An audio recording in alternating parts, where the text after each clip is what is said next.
Welcome to Transformative Principal, where I help you stop putting out fires and start leading. I'm your host, Jethro Jones. You can follow me on Twitter at Jethro Jones.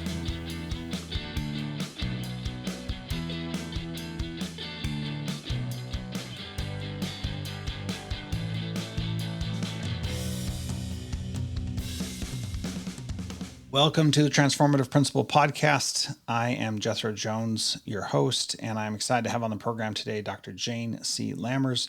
She's the Director of Learning Design at Edmentum. She began her education career as a middle and high school literacy teacher and found a passion for supporting teachers and meeting the needs of striving readers. She earned her PhD in curriculum and instruction at Arizona State University and spent 15 years in higher education, preparing students for the challenges of today's classrooms. Her research explored the intersection of students' interests and technology's affordances, aiming to make literacy instruction more meaningful and impactful. And after hearing that last sentence, you're saying she sounds like the perfect guest for Jethro, because that's what I'm all about. Now at Edmentum, Dr. Lammers helps ensure that their products leverage research-based best practices and consider the realities of teachers' work and student needs. Jayne, welcome to Transformative Principal. Thanks for being here. Thank you very much for the introduction and for the invitation, Jethro. I appreciate it. I'm excited about our conversation today. What to you is most valuable that people will take away from our conversation today? What I think is most valuable is that though we're talking about AI tools, we didn't spend a lot of time talking about the mundanity and what other sources are talking about, like the how-to, which tool does what thing. Really, the most meaningful thing, I think, is the guidance for school leaders about how to think beyond the boxes and the accountability systems that are currently set up to start to reimagine what learning can be in schools and beyond, and the ways in which generative AI tools might play a role in that. Yeah, that's brilliant. I am actually going to steal exactly what you just said and make it the show notes explaining what this episode is about, because you just did an excellent job of describing exactly what we talk about. So way to go. That was very good. I would only add one thing to it. And that was, there is a powerful way for you to bring this to your school and start doing these things. And that's through a coalition of the willing, and find people who want to do cool stuff and then let them do it. And that piece of advice, I think, is powerful. We'll talk more about that in the rest of my interview with Jayne here in just a moment. Well, Jayne, where I'd like to start out is talking a little bit more about Edmentum and this idea of kids choosing their own path for learning and how that's going to be incorporated with artificial intelligence and what that looks like. I know that's a broad question, but we can start there, get your initial thoughts, and then we can narrow it down a little bit more from there. Yeah, thanks for that question, Jethro. I think we're in part still trying to figure that out. Edmentum's been using AI tools on the back end to increase our own efficiencies. And we're trying to think about what does it mean to use them with the students, with the educators, in a variety of different ways. So with our products that are the courses products that I think you might be more familiar with, where kids can get access to a self-paced learning, either with or without teacher support, depending on how the district wants to implement it. I think there's an opportunity, not necessarily to build in AI, at least not yet, maybe it'll come to that, but to take advantage of the fact that these generative AI tools exist outside, and young people can, if they're having trouble understanding a concept that's explained in one of our courses, I think teaching them how to use the tools to explain difficult concepts, to almost act as like a personalized tutor for them, I think that's where it gets really helpful. It's also really helpful for language learners who are engaging with our products, who are having some challenges understanding what some of the explanations mean. I think teaching those language learners how to use generative AI, how to design prompts that will help explain things to them, and letting them know how the chat feature works kind of back and forth to get to a greater level of understanding is a really great opportunity for education. Yeah, I think so too. And I think the idea of, I think a lot of startup type companies want to create and own that personalized tutor for everybody, um, which I totally understand. But I think the real value is in understanding how to make that work for you as a learner specifically, and designing that environment yourself so that it knows you, knows what your interests are, and can help with that.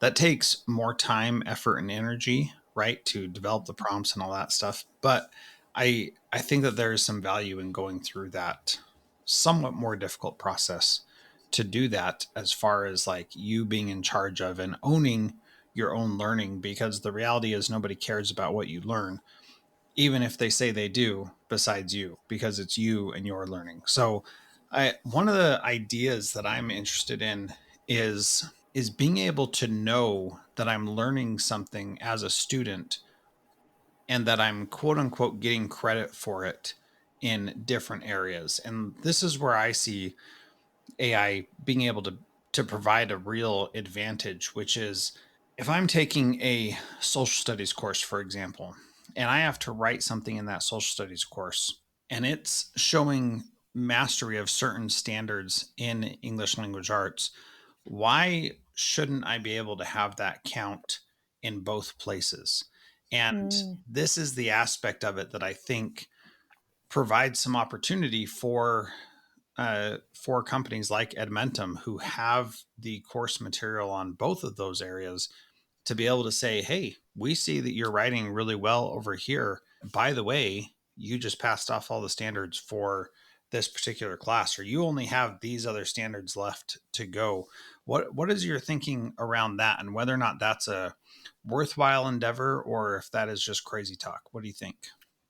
Well, Jethro, I don't think it's crazy talk. I'll say that Okay. There's right one off the one check bat. mark down. That's good. One check mark. What I think you're getting at is, and we saw this. Do you remember the conversations around badges and like Yep. micro-credentialing? So that was a way. I think the internet as a learning space is continuing to disrupt our thinking about what's possible in education. Mm-hmm. So, my research prior to coming to Edmentum was all about how young people could navigate and use technology for their own interest driven learning. And it was mostly in online forums or social media spaces. And I'll tell you that those youth who were engaged in fandoms was one space that I studied. They weren't looking for course credit. They weren't looking for that acknowledgement. That's not why they were there. And yet there were opportunities. So some of the young people that I interviewed, they could see the potential. But what happened anytime they tried to take the ways in which they were learning in these online spaces into their classrooms, they butted up against the expectations and the formalization of a school space. And so what I think your question and your imagining, that is not crazy talk, but what I think you are pointing out is another way in which we need to disrupt the siloed nature, especially of secondary schools. So secondary schools in the US are so siloed that very few learners get an opportunity to see the direct connections between their social studies and their English classes, for example. Even if they're doing project-based learning, or even if they're doing inquiry, our courses have inquiries built into them. We understand that that's more engaging for learners, but it is very focused only on the particular standards and subject matter of that course, because that's what the states require. And so that's what the districts need to buy, and on down the line. So I think that generative AI tools created and used as some sort of personalized tutor or some sort of self-directed learning tool are going to be another disruptor of some of the norms of the way that schools are made. And so your podcast being the audience being school leaders, I think if we could get leaders and policymakers thinking this way about a reimagining of secondary schools, that would be a great opportunity.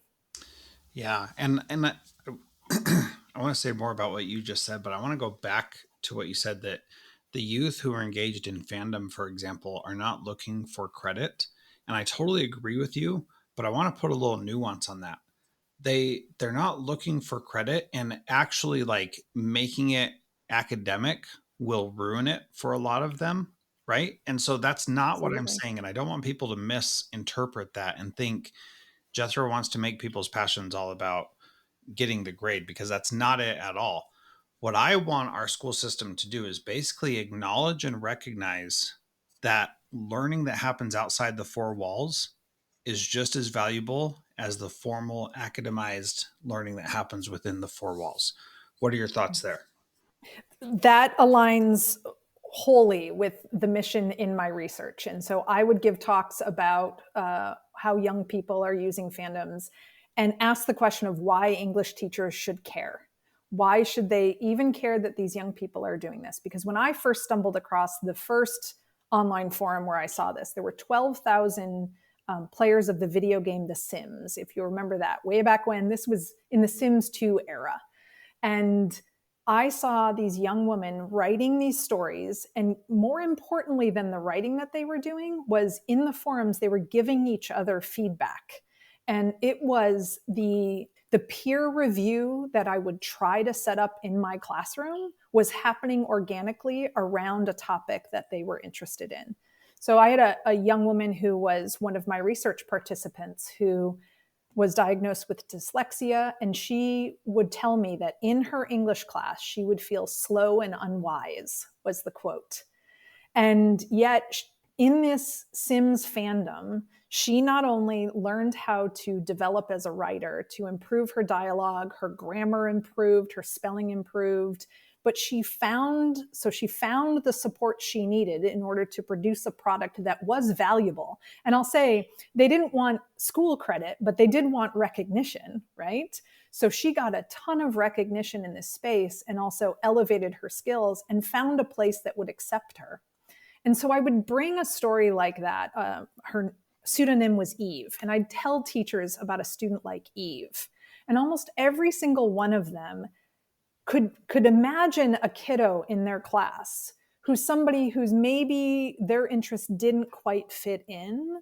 And it would open up this conversation, and I would tell them, I don't want you to take what Eve does in this space and try to give her a grade for it. I just want you to be willing to understand that Eve is having meaningful learning experiences outside of the classroom that can be leveraged, or that can be have like a way to help her see the connections and an entry point in to what's valued in a school-based space, or to see other possibilities. But yeah, the other thing that we would say all the time in our research, any of us that were studying these kind of more social spaces outside of school, is please don't bring it into schools, because then you ruin it, you school it, right? Yeah. Yeah. You make it so that it's no longer fun and enjoyable. Mm-hmm. You make it so that it is now doing something for a grade, and then it loses, the appeal of it. And I do believe that there is a fine philosophical line to walk there. And in, for example, this podcast that I've been doing for a decade, um that's a long time to be focused on a specific thing and to create something over and over and over every week for that whole entire time. And and yet, like, where is the recognition that this is just as valuable for my own learning as getting a PhD or an EDD or Mm-hmm. whatever the case may be? And Mm-hmm. like, I have multiple times referred to this as my PhD, and I don't care uh, that somebody else doesn't recognize it, because I've seen how valuable it's been for me, and I know that students do that as well. However, if we could find a way to say, hey, let me give you some kudos, some recognition. And oh, by the way, you don't have to waste your time doing this other thing that when we know you already can do it, because Mhm. it doesn't matter. Like you mentioned a teacher saying that she tried to create these peer review type things in her classroom. Maybe that was you that said you were It was me. okay, thank you. You were trying to create these peer review situations in your classroom, and like that's great. But the thing is, uh, if kids already know how to do it, then the teaching them how to do it is not worthwhile. Them actually doing it is the thing that's worthwhile. And so how do you give them the confidence and the experience to to know they can do that? Well, part of it is giving them some sort of recognition and saying, "Hey, I already know you can do this. You already have the grade. Help other kids understand how to review each other's things, help other kids see where this is valuable and how it's helped you." That's a much different approach than, well, you still have to do it because it's for a grade. I already know that you know how to do it, but you didn't do it in the four walls of this classroom. Therefore, it doesn't exist and I can't give you a grade yet. So jump through these hoops to get the grade. Does that make sense? Right. It does make sense. And if we could make learning not about jumping through hoops, but about demonstration of knowledge, demonstration of practices and skills that are valuable beyond the four walls of school, I think that does a greater service to the learners in our classrooms. Yeah, and that comes full circle to this discussion about AI in schools and how we use it, because if our learning is about jumping through hoops, then yes, you should use AI to make that jump as easy and as quick as possible, because it doesn't have any meaning beyond the four walls of the classroom either. And Mm. so I can see where students would say, I want to just get this over with, because they don't care about it and they have no reason to care about it. I totally understand where they're coming from. I understand that perspective. That doesn't mean that I agree with it, but I understand where they're at. So the advice that I've been giving is we shouldn't be using AI to circumvent learning, but we should be using it to enhance learning.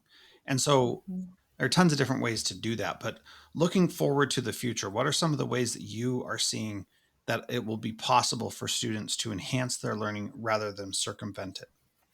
Well, I think in part it does, like the AI generative AI tools will make some of the more mundane tasks easier if they learn how to use them for that. So, for example, a tool like a Chat GPT is a great idea generator. And if you're a learner who has trouble getting started with ideas or can't focus or too much, something like that, an AI tool could be really helpful in just generating a ton of ideas for you, helping you navigate the outline, and then you can dig in for yourself. So, and I don't consider that cheating at all. I think that's using the tool for some of the more repetitive, mundane tasks or idea generation as a brainstorming partner to help empower your learning beyond. I think that's one way. I think there's some really interesting innovations happening, like the tutoring spaces. So, like the Conmigo, like, and how they're thinking about it. And so, I think even the kids who aren't learning in that space, if they could adapt some of this kind of tutoring perspective or help me understand this complex idea more, I think that is another innovation that will help schools. I don't know necessarily, I don't think there's necessarily a direct step between kind of the tutoring space and moving well beyond and like this empowered learning or enhanced learning that you're talking about. But in schools, all of our teachers are grappling with the need to differentiate across such a wide spectrum of learners now that it's become so challenging to do that as an educator. So the teacher themselves can use the tools and empower and teach the kids how to use the tools to offer some of that differentiation. And I think then it just frees up energy. So what I'm talking about is the tools that can be useful in ways that free up some more of the creative energy. Yeah, absolutely. And I think that that need to differentiate that you're talking about is key to what the way we should be using any of these AI tools in our schools. And one of the companies that I've talked about a ton is School AI and how they are approaching this problem. And the reason why I keep on bringing them up is because they're doing some really cool things like creating spaces for kids to go in and have a customized, unique to them experience about a specific topic.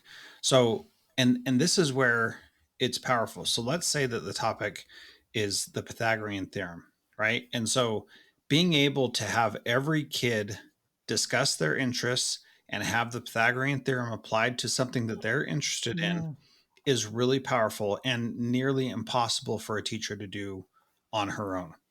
But absolutely. you bring in a tool that allows you to multiply yourself and see what what all these kids have as interests and be able to talk to them about different things so that you don't have to do all of that work and can instead focus your time on helping them understand the big picture and what the Pythagorean theorem really is, and then giving them opportunities to go deeper with something that is interesting to them. The doors that that opens up, I think, are just tremendous, and that's just one example of how Mhm. that empowers teachers and helps them. And so, like, why wouldn't you take advantage of a tool like that? Mhm. It just doesn't make Mhm. sense to not do it when you know you need to differentiate. What are your Right. thoughts? There's not enough time in a class period for that teacher to make the examples relevant to the 20 something kids in front of them. And a tool like that, where each individual kid, each individual learner has an AI space that knows their interests, so that when the big topic of Pythagorean theorem or any topic is input in there, it then makes the examples relevant to them. That's huge. That's a huge boon to differentiation. Yeah, and it's something that we all know we want to do as educators, but that we don't have the time, energy, or space to really be able to tackle. Mhm. And that kind of shortcoming, I think, is the exact thing that AI can solve really well. Like creating lesson plans, sure, but that's honestly that's pretty boring. Grading student work, sure, but again, if one of the other things I say to teachers is have this be your policy. If you're going to use AI because you just got to get it done, go ahead and use AI. Let me know. I'll give you a perfect grade for it, because if you don't care enough to do it, I don't care enough to grade it. And we can mutually agree that this doesn't matter. And then the real question becomes like, what do I need to do to make this more worthwhile so that my kids aren't just jumping through a hoop? Which is the really difficult question that nobody wants to talk about, but that is exactly what's going on. Let me shift gears just a little bit, unless you had something to say about that. Nope. Okay. Feel free. So, this idea of teachers giving feedback to students or hearing what students have to say. In the past, we needed that because we needed teachers to be able to evaluate whether or not a student understood something. But a big part of what Edmentum does is they have courses that kids can take where there's not a teacher that's giving feedback on everything. And so the need for a teacher to be there, being the arbiter of whether or not a kid learned something, is not as necessary as it has been in the past. But I know there's more nuance to that. Can you help me walk through that a little bit, Jayne? Yeah, I think that in our courses in particular, there are teacher graded and computer graded assessments and demonstrations of learning more. And there's a need for teacher engagement. And I think what your question really reveals, Jethro, is the true need for a teacher or a mentor or a guide or a facilitator, if we're talking beyond the four walls of school, is the relationship that gets built, right? And so, yes, an Edmentum course could be used without, and self-paced and student-directed. It's available, and that's a nice thing to have for kids who, for whatever reason, need to recover that credit or get that instruction outside of school walls. And the relationship that they have to mentors or facilitators or adults in a learning space can be transformative. It's a way in which a young person can see their learning valued by somebody, to have somebody who's got a few more years under their belt help direct them to different resources, to help them see the value of what they're learning beyond the course, to help build some of those kind of more social and emotional learning kinds of things. These generative AI tools, though they sound very chatty and human-like, they're not able to do that in the same way. And so I think we should never be thinking about the tools as complete replacements for teachers, nor our courses as complete replacements. But it changes the role, that now the teacher is more of a facilitator, to coach, to mentor, to help a learner reach greater heights or dig deeper into something, to find different paths and make different connections, not to assess, to be only responsible for assessing how they do on this test, or do they have the main idea in this essay, or did they understand this story, right? Yeah. And the real challenge is that it is difficult for educators to move into that role and see value in them being a facilitator, coach, and mentor, even though every single teacher knows that's what the value really is. But we have these things that make it easy to measure whether or not you're a good teacher. Do you have lesson plans? Are you giving the right number of good grades or versus bad grades? Are the right number of kids passing or failing your class? All the stuff that is very binary and easy to measure and easy to say this is what matters, when in reality we know that that is not actually what matters. And if you ask any teacher out there what's more important, the grade or the relationship that you have with the student, they'll all say the relationship, but then they'll do all the things that lead to the grade rather than doing the things, and they'll put the emphasis on the things that lead to the grade rather than the things that lead to the relationship. And why is that? Because that's how they're evaluated. So dumb. What are we doing? Right? So all It's these terrible. transformative principals out here, Jethro, listening to your show, Oh, I need know. to figure out ways to evaluate the relationship, to give teachers credit for that, right? That's how teachers are evaluated. So of course that's where they're going to put their energy. And that's how schools are evaluated. So of course that's where the school leaders are going to put the energy. We need a kind of a from the top reimagining of what matters in our schools. Otherwise, we're just going to keep talking to ourselves and having really great ideas that can't get enacted at scale. Yeah. They can get enacted in pockets in certain relationships, certain schools, maybe for a little bit, but Yeah. the pressures of accountability are great. Yeah, they sure are, and incredibly frustrating as well. So on that note, if you're using Danielson or Marzano, it's time to switch to something like trust-based observations, trustbased.com. They're not a sponsor. I don't get any money for saying that, but let me tell you, if you want to have relationships with your teachers that are not focused on those outcomes, but are focused on the relationships and building those things with kids, that's the way that you got to go. And you're absolutely right. The way that we evaluate schools and teachers is not going to help us in this situation. We just got to stop. And, I've been saying that for well over a decade at this point. So I know that the inertia is already moving in the wrong direction with that. But I believe that people can make those changes. starting in their small pockets, and then we can move it into bigger places as well.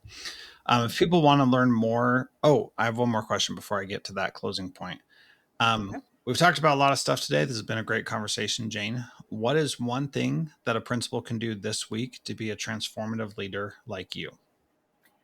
If they haven't already done so, I would invite that leader to create a coalition of the willing who are interested in doing some experimentation with the AI tools, not just for teacher efficiency or some of the things we've talked about, but to really think about what would it mean to empower learning beyond just the mundane tasks, and to encourage a couple of teachers, give them some space, give them some time, give them some resources, give them some credit and validation for doing it, right? And hook them up together and ask them to start experimenting with school AI, with some of these tools, and really champion them doing that to inform the larger school.